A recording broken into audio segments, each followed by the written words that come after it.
públicos los debates y las decisiones de la Comisión de Postulación. Hemos tenido precedentes malísimos en los últimos meses y confiamos en que esta Comisión de Postulación haga mejor su tarea. Hay datos positivos, hay datos también preocupantes. Por ejemplo, que los decanos hayan rehusado la petición de sus estudiantes en algunas de las facultades para hacer públicos los argumentos y las razones por las que apoyan a determinado candidato en vez de apoyar a otro. A mí me parece que los decanos, de la misma manera que los representantes del Colegio de Abogados, de la misma manera que el representante de la Corte Suprema, no están ahí por su propia designación personal, están ahí porque representan a la institución en cuya virtud han sido designados y se deben a esa institución. De manera que los decanos tienen que ser responsables porque la universidad que los ha elegido es la que está jugando su prestigio y yo creo que es una tarea histórica. Los órganos constitucionales fundamentales, la Corte Suprema, Cortes de Apelación, Corte de Constitucionalidad, Fiscal General, tienen que ser elegidos con una enorme transparencia, pero sobre todo tenemos que estar seguros de que sea quien sea la persona finalmente elegida, se trata de un jurista de reconocida honorabilidad y somos muy pesados repitiendo ese concepto, pero es imprescindible. Hay otro hecho histórico y es que nunca se había dado un involucramiento tal de la sociedad, siguiendo el paso a paso, como usted lo decía, un buen antecedente la elección de los magistrados de la Corte Suprema de Justicia, pero ahorita en la elección del fiscal. Esto no se había dado antes se designaba el fiscal, pero muy poco sabíamos de la historia o la trayectoria, la honorabilidad de este personaje, pero es que insistimos, es fundamental la figura del fiscal dentro del país, ¿verdad? Claro, mire, en un país, vamos a decir Noruega, es posible que los ciudadanos cumplen con votar una vez cada 4 años y después pueden ocuparse solo de sus actividades o intereses particulares. Por desgracia, Guatemala, que es una democracia imperfecta, que es trabajo en progreso, necesita que sus ciudadanos participen y participen intensamente.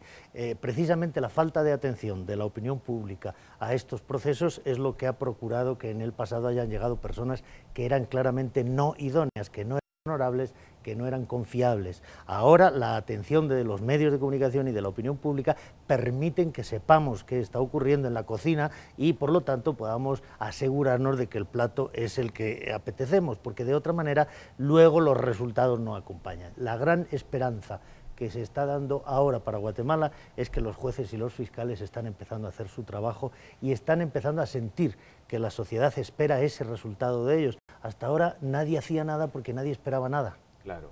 Hablando de esperar resultados, tengo que hablar y mencionar algunos casos, vamos a empezar de adelante para atrás, ¿verdad? Con los de la coyuntura, el caso del exministro Gándara, específicamente con la denuncia presentada, una persona que actualmente ocupa un cargo en la alcaldía de Villanueva. ¿Cómo está el tema? ¿Avanza, no avanza? ¿Solo queda en la denuncia? Recordando que la CICIG solo aporta los elementos y que después las autoridades del país son quienes siguen con la investigación y toman la decisión. Pero ¿qué pasa con este caso? Estamos hablando de un personaje importante que era uno de los más allegados a la presidencia de la República. En el caso del exministro Gándara, el caso avanza todo lo que los tribunales permiten, porque el problema es que tiene el derecho de antejuicio, tiene inmunidad en su condición de alcalde y eso retarda el avance del procedimiento. En el caso del otro exministro, que no era además alcalde, ha visto usted como la orden de captura se ha producido enseguida. Esa es la diferencia, no depende de nosotros. Nosotros ya pedimos que se modificara la ley de antejuicio para agilizar ese trámite y permitir otra vez, en el caso del expresidente Portillo, que todos respondan por igual ante los tribunales de justicia. Pero el caso avanza, yo estoy seguro que el antejuicio se va a declarar con lugar y que el exministro Gándara va a tener que responder ante los tribunales también, y espero que sea pronto. Doctor Castresana, una pregunta que muchos se hacen y nos ha llegado y es el común denominador de muchos de los mails y llamadas telefónicas que hemos recibido. ¿Cómo decide o define la CICIG qué casos va a investigar? Porque llegan mail y ¿por qué no investiga este caso? ¿Y por qué no investiga este? ¿Y por qué el presidente habla ahorita que en el caso de que se dé la prórroga deberían intervenir en los casos durante el conflicto armado interno? ¿Quién define cómo se decide sobre qué casos ustedes van a investigar? Solo nosotros. Hemos recibido sugerencias o peticiones de los más variados sectores sociales, pero solo la comisión decide qué caso asume y lo hace con arreglo al mandato. Y en ese sentido somos extraordinariamente estrictos. No es la idea que llevemos muchísimos casos, la idea es que llevemos 10 o 15 casos de alto impacto que permitan establecer el antes y el después, que sienten el precedente de que sí se puede. ¿Con qué criterios se escogen esos casos? O sea, que sin que usted por supuesto, nos revele datos que ustedes manejan, por supuesto, pero ¿cuáles son esos elementos que dicen, este es un caso investigable, vamos a intervenir en él? Sí, los que dice el mandato que se trate de actividades de estructuras criminales que tengan la capacidad de procurar impunidad para sí o para las personas o grupos a quienes protegen y que violen los derechos fundamentales. Ese es el perfil. Aterrizamos eso en casos concretos y lo que podemos decir para tranquilidad de los guatemaltecos es que 14 veces que nuestra presencia ha sido cuestionada ante los tribunales, 14 veces que los tribunales han aceptado que estábamos trabajando dentro de nuestro mandato, de manera que la comisión también está sometida a escrutinio, no está por encima de la ley, como no lo está su comisionado. Nosotros trabajamos en Guatemala con el ordenamiento jurídico guatemalteco y desde el primer día tuvimos conciencia clara de que la clave de nuestro éxito es no salirnos de las reglas de juego del sistema legal, porque si nos extralimitamos en la atribución de los casos, estaríamos haciendo un muy flaco favor a Guatemala, pero desde luego a las Naciones Unidas y a la propia Comisión. Tenemos que jugar por las reglas. Es una lección muy importante para toda Guatemala también. Acostúmbrense a trabajar en el Estado de Derecho. Ya sé que la policía no es muy buena, que la Fiscalía no es muy eficiente, que los tribunales no son muy confiables, pero si no llevamos los conflictos ante los tribunales, entonces estamos optando por la ley de la selva, que es resolverlos cada cual con sus propios medios, pero eso no ha funcionado en el pasado y no va a funcionar tampoco en el futuro.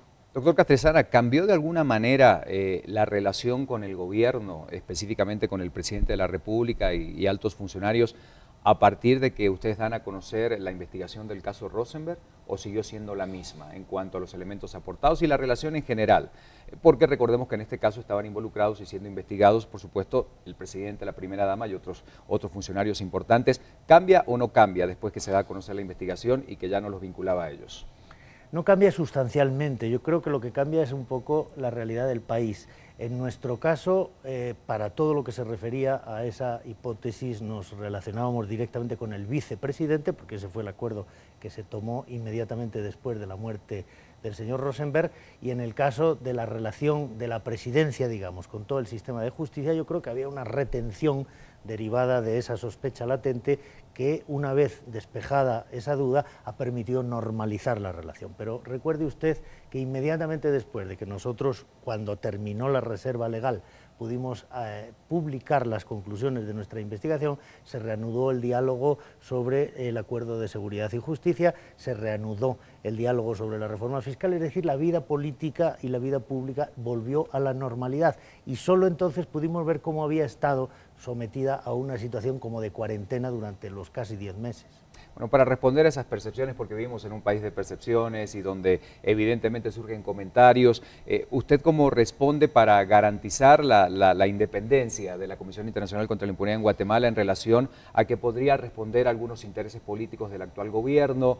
Que le voy a trasladar el rumor común que todos conocemos o lo que se percibe, de que esta decisión de quedar 5 años más tendría que ver con que la CICIG se quedara aquí durante el periodo del gobierno para no investigar casos de este gobierno. Cuando surgen todas esas cosas que se escuchan en varias esferas, ¿usted cómo responde? ¿Usted cómo reacciona ante esto?